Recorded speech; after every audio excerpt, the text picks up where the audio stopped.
Bueno, como les dije, hoy vamos a hablar un poquito de evaporación y evapotranspiración del suelo, que es la unidad 5 del programa. Y como para hacer un poquito de memoria, veníamos hablando del agua en el suelo en las unidades anteriores. Este es un gráfico del ciclo hidrológico, el ciclo del agua. Donde pueden ver que el agua en lo que es todo el sistema de entre el suelo, la atmósfera, el río y los mares va cambiando de un lugar al otro y además va cambiando de estado. Bueno, en este caso, esta clase vamos a hablar de dos de los procesos que se dan dentro del ciclo hidrológico, que es la evaporación desde el suelo y la transpiración por las plantas, en este caso. Bueno, la evaporación es un proceso físico en que un estado líquido pasa a un estado gaseoso. Esa es una definición que rige para todo, digamos. La que nos interesa a nosotros es la evaporación desde el suelo, que se trata de una pérdida de agua directamente desde el suelo hacia la atmósfera. Acá les puse una imagen, que se da principalmente cuando los suelos están desprotegidos, sin cobertura vegetal, ya sea seca o viva, digamos, y es la peor forma de perder humedad porque, digamos, hace que nuestro suelo se seque y esa agua no esté disponible para las plantas, en nuestro caso de jardinería, ¿no? Teniendo en cuenta un suelo sin esa cobertura, que lo pueden escuchar como un suelo desnudo, desprotegido o sin cobertura, exactamente, la evaporación del suelo se da en los primeros centímetros de este. Cuando ese agua que está en los primeros centímetros ya se evapora, empieza a subir por capilaridad el agua de los estratos más profundos, hasta que también se termina acabando y la única que queda retenida alrededor de los agregados, si recuerdan que hemos visto todos los estados del agua en las clases anteriores, es el agua higroscópica, que es la que está en equilibrio con la atmósfera y es la que ya no se evapora, la que está fuertemente retenida, no puede, digamos, no es utilizada por las plantas. Entonces ahí ya cesa la evaporación. En suelos donde tienen la napa freática altas, estas napas freáticas pueden contribuir con agua que luego sube por capilaridad y se evapora, digamos, hasta que llega un momento que o la napa baja o sigue evaporando. Si es continuo, hasta se puede, la evaporación puede ser como puede ser similar al de una superficie libre, ¿no? Estos temas también seguramente lo dieron, a este tema lo van a dar en breve, creería, o lo estarían dando en meteorología agrícola. Perdón, meteorología, no es agrícola. Bueno, los factores que pueden influir sobre la evaporación son la radiación solar, mayor radiación solar. Acuérdense que estamos hablando de un suelo desprovisto, digamos, de vegetación. Es mayor radiación solar que llega al suelo, mayor evaporación, mayor temperatura, mayor evaporación. La humedad del suelo, la humedad atmosférica, o sea, cuanto hay menos humedad afuera, mayor va a ser la evaporación. La presión atmosférica también influye sobre la evaporación, que es menor cuando hay menor presión atmosférica, hay mayor evaporación.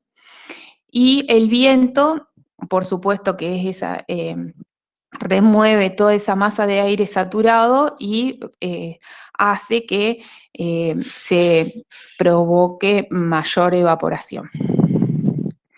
Cuando hablamos del suelo desprotegidos o sin cobertura, la evaporación desde ese suelo va a depender fuertemente del poder evaporante de la atmósfera, del tipo de suelo. Acuérdense que hablamos de la capacidad de retener agua y el tipo, su estructura, su textura.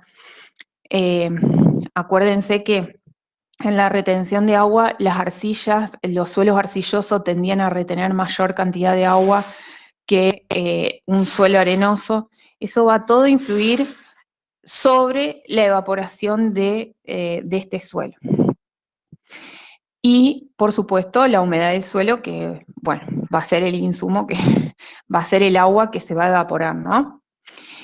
Hay que tener en cuenta, por eso les hablaba del suelo desprotegido o sin cobertura, que la cobertura del suelo vendría a ser como un sombrerito que tiene. Si nosotros tenemos cobertura, va a ayudar a que el sol impacte directamente, promoviendo la evaporación, va también a evitar que aumente mucho la temperatura del suelo y va a evitar que, digamos, es como que esa cobertura vegetal que hay arriba del suelo es como que hace de amortiguador, también va a evitar que se escape más fácilmente el agua, ¿no? Un suelo que está cubierto tiene dicen algunos que hay algunos autores que han encontrado que tiene más o menos unos 2 grados centígrados menos que un suelo que está desprovisto de vegetación, ¿no? Entonces, cuanto mayor temperatura tenemos, mayor evaporación va a haber. Por lo cual, siempre es importante que el suelo esté protegido, ¿no? Bueno, después tenemos otro proceso que les conté que hoy íbamos a hablar, que era el de la transpiración. Y quizás acá puedan recordar algo de fisiología vegetal.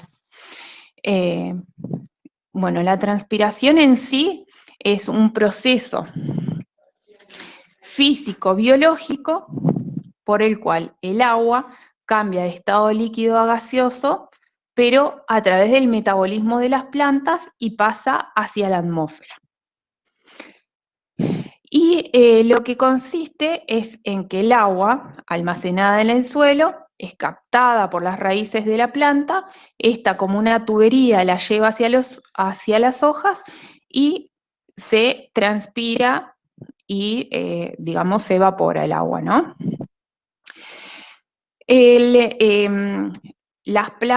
En fisiología vegetal lo habrán visto que las plantas necesitan agua para fotosíntesis y otros procesos, digamos, para generar su tejido y crecer.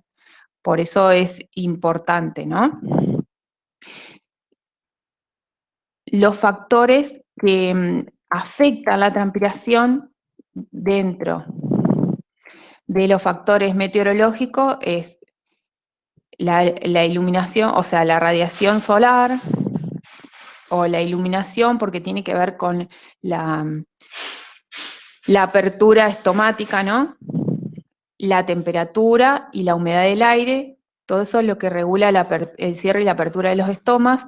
Desde el suelo, la humedad del suelo, que es la fuente de alimentación para el cultivo, digamos, de agua para el cultivo, y los aspectos biológicos que serían aquí tiene que ver ya, entra en juego no solo el suelo y los factores ambientales, entra en juego la especie vegetal, el tipo de especie, el desarrollo, el follaje que tiene, digamos, todo lo que es la parte estomática, el número de estomas, la profundidad de raíces, que bueno, que van a ser las que van a captar el agua y la van a llevar a través de la planta hasta las hojas y luego evaporarse. Bueno, hasta acá tenemos estos dos procesos, pero como nosotros siempre hablamos de sistema, sabemos que la planta no está sola y el suelo no está solo. Entonces, tenemos la evapotranspiración, que es la combinación de estos dos fenómenos de evaporación desde, ¿qué sería? Estos dos fenómenos que son la evaporación desde el suelo y la transpiración por parte de las plantas. Aquí hay un esquema donde la evaporación es la combinación, la evapotranspiración es la combinación de la evaporación desde el suelo y la transpiración de las plantas. Y siempre la van a encontrar como una sigla ET. Y es la suma de las cantidades de vapor de agua que son evaporadas por el suelo y transpiradas por las plantas durante un periodo determinado bajo ciertas condiciones meteorológicas de humedad, temperatura ambiente, presión, etcétera, y la humedad también del suelo existente donde se produce la evapotranspiración. Bueno, esta evapotranspiración también está influida por diversos factores que son los mismos que afectan a la evaporación y la transpiración. Y los volvemos a ver, que son la radiación solar, la temperatura del aire, la humedad del aire, la presión de vapor, la duración del día, que tiene que ver con las horas de luz que hay en el día, ¿no? Por todo eso por la apertura y el cierre de los estomas, eso lo habrán visto en fisiología, y por factores como el suelo, que es la humedad del suelo, donde sobre todo acá tiene que ver la energía de retención del agua. ¿Se acuerdan que la retención del agua es el contenido ese de agua que está entre la capacidad de campo y el punto de marchita permanente? Y bueno, entonces esos dos puntos de humedad están muy influidos por lo que es la textura del suelo, la estructura, etc.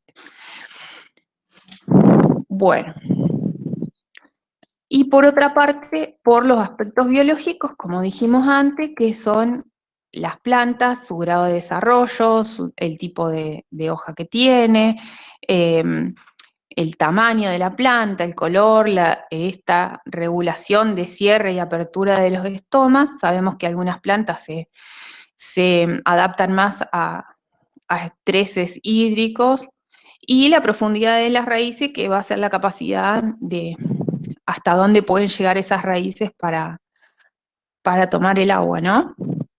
Y luego transpirarla. Bueno, lo que tenemos que distinguir es que hay dos tipos de evapotranspiración. Una que es la potencial o la de referencia, que se define como la máxima evapotranspiración posible bajo las condiciones climáticas existentes cuando el suelo está en capacidad de campo y está cubierto. No es un suelo desprovisto de una cobertura vegetal, ¿no? Esa evaporación es, digamos, vendría a ser lo máximo que puede, es potencial. lo máximo que se puede evapotranspirar en un suelo con un suelo cubierto con, digamos, que tiene ciertas especies vegetales creciendo en él y que tiene que tiene una humedad óptima en capacidad de campo, ¿no? Que no le falta humedad ni... Bueno. Y después tenemos la evapotranspiración real. Es la que se produce en condiciones reales, teniendo en cuenta que el suelo no siempre está provisto, y que no siempre está en capacidad de campo. Ustedes lo habrán visto bueno, lo ven hoy en día con sus plantas en sus jardines. No siempre, si uno no está regando, no siempre está en capacidad de campo. Y bueno, un poco pueden relacionar todo esto con el práctico ese de estrés hídrico que le dieron en fisiología vegetal, y pueden ver la realidad, ¿no? Esta evaporación es la evaporación real, como su nombre lo dice, es la que se produce por ejemplo, con ciertos niveles de humedad que quizás son escasos y con cobertura del suelo o con suelos que no están cubiertos totalmente. Siempre la evaporación potencial va a ser mayor a la real. Y depende, o sea, esta evaporación real, lo que me faltó decirle, que va a depender mucho del estado de retención del agua en el suelo y de los factores fisiológicos de las plantas, porque la potencial es como una planta consumiendo al máximo y con una oferta de agua óptima. En cambio, la real a veces no es lo mismo, las plantas se comportan de distinta manera o están en distintos grado de desarrollo, y el suelo no siempre está en una capacidad óptima de humedad, ¿no? Bueno, eso es todo lo de hoy, lo perteneciente a la unidad 5.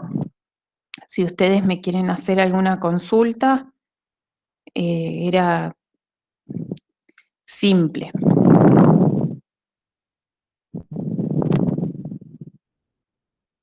Ay, ¿no me escucharon? Sí, te escuchamos, te escuchamos. Bien.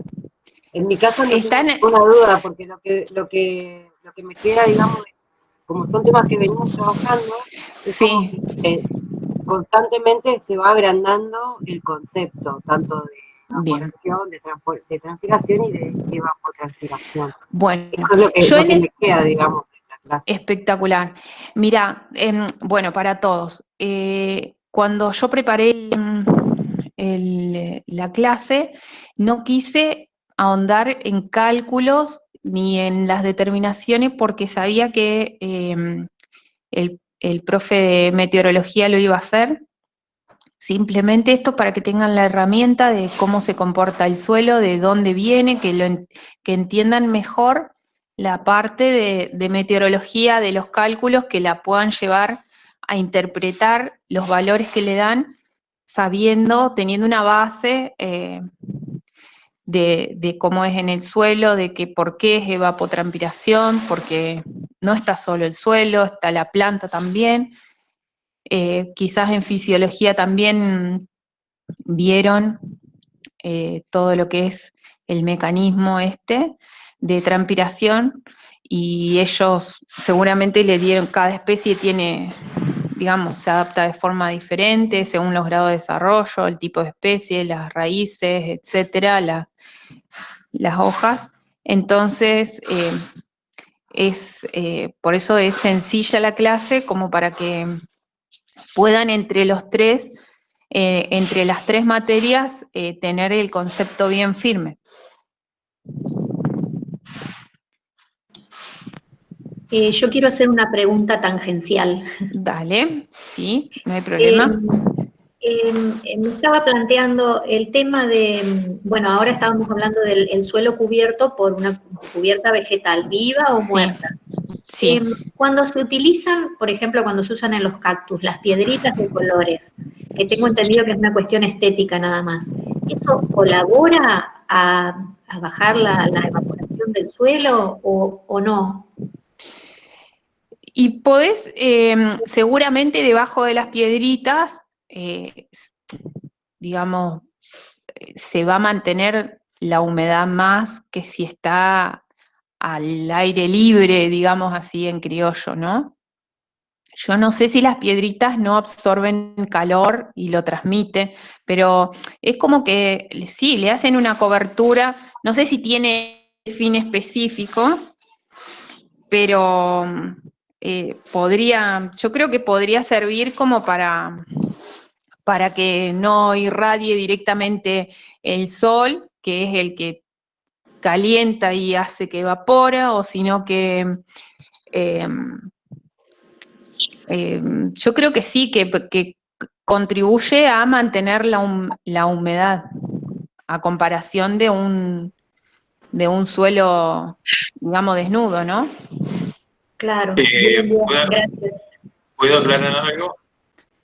Sí, Luis. Respecto a esa pregunta, bueno, primero, las piedritas son blancas y por lo tanto reflejan la radiación solar, así que ya ahí tenemos una protección extra, que no ocurre lo mismo con cuerpos oscuros.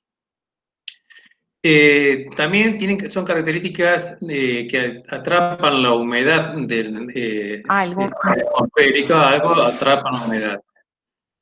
Sí, reflejan la radiación. Esa radiación no llega al suelo, por lo tanto, uno de los factores que habló Carolina de la mayor evaporación estaba en la radiación solar, la temperatura que alcanza el suelo, que está también protegido por estas piedras, y además el otro factor era el viento. También estas piedritas protegen en cierta forma de la acción del viento, así que son favorables, pero tienen más carácter ornamental que otra cosa. Claro. Pero sí, por favor. Por supuesto, si está cubierto, digamos, siempre va a favorecer un poco la humedad del suelo. Bien, gracias, clarísimo.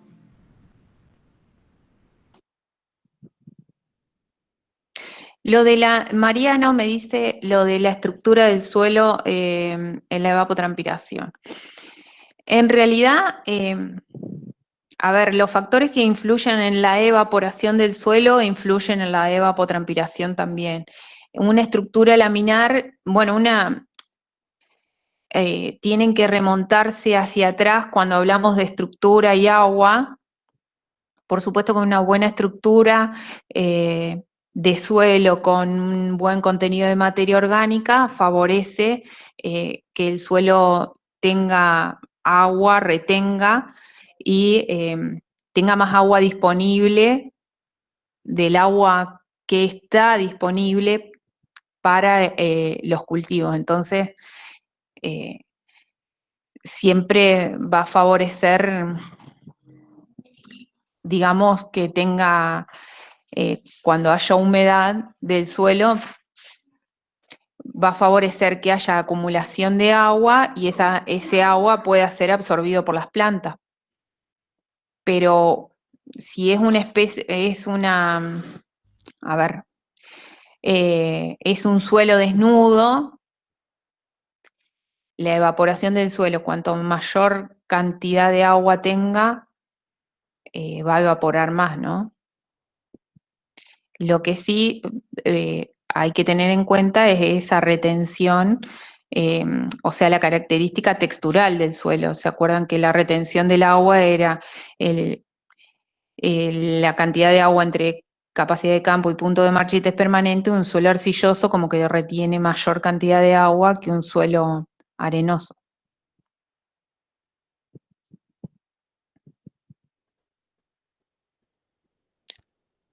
Dice, aprovechando las piedritas, poner piedrita en el fondo favorece el drenaje, sí. Dicen que sí. Yo lo suelo hacer. Es para que no quede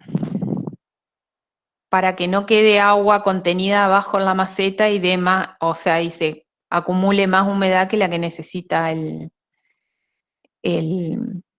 vegetal, ¿no?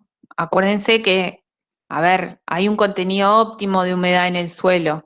Cuando hay mucha humedad, ese agua está ocupando los lugares del aire, los espacios que hay aire, entonces hay anoxia, entonces ahí no hace bien al vegetal. Es para eso, para que haya aireación en el suelo. Claro.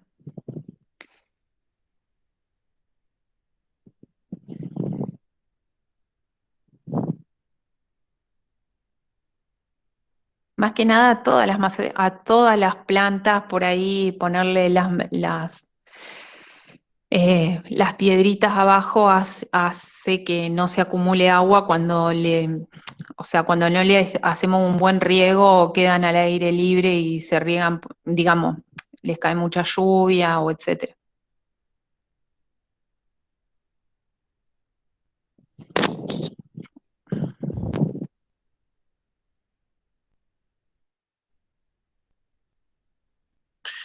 Hay preguntas por el uso de la turba como sustrato, si contribuye a evitar la evaporación. Sí, la turba, al provenir de un material orgánico, tiende, y ser muy poroso, tiende a retener mayor cantidad de agua.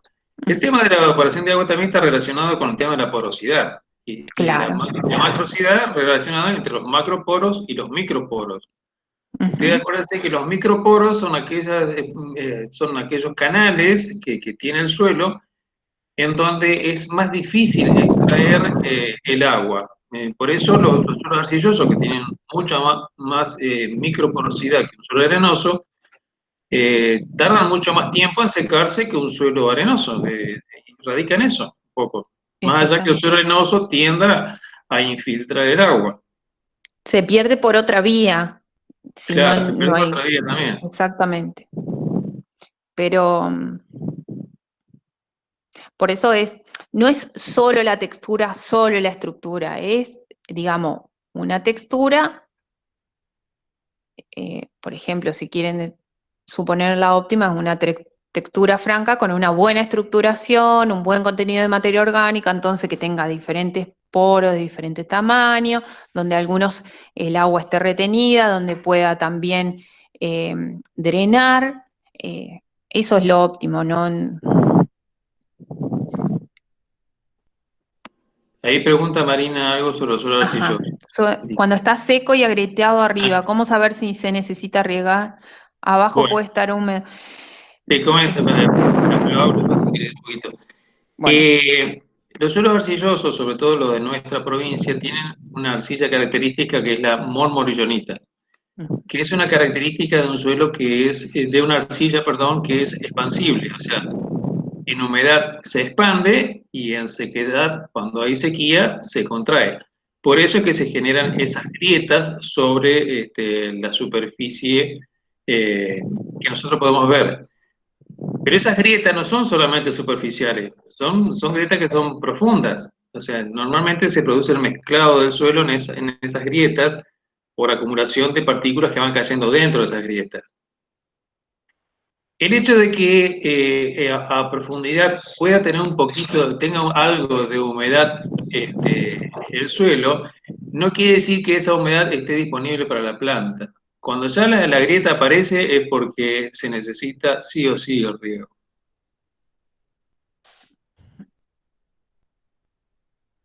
A veces por ahí sí depende, si tienen la posibilidad de clavar una pala y fijarse. Pero lo primero que van a secar, lo que se va a secar es la parte superior. Hay que ver si tiene fuego. Si abajo hay humedad como para que ascienda por capilaridad o si las raíces, digamos, llegan a tomar el agua que está en los estratos inferiores.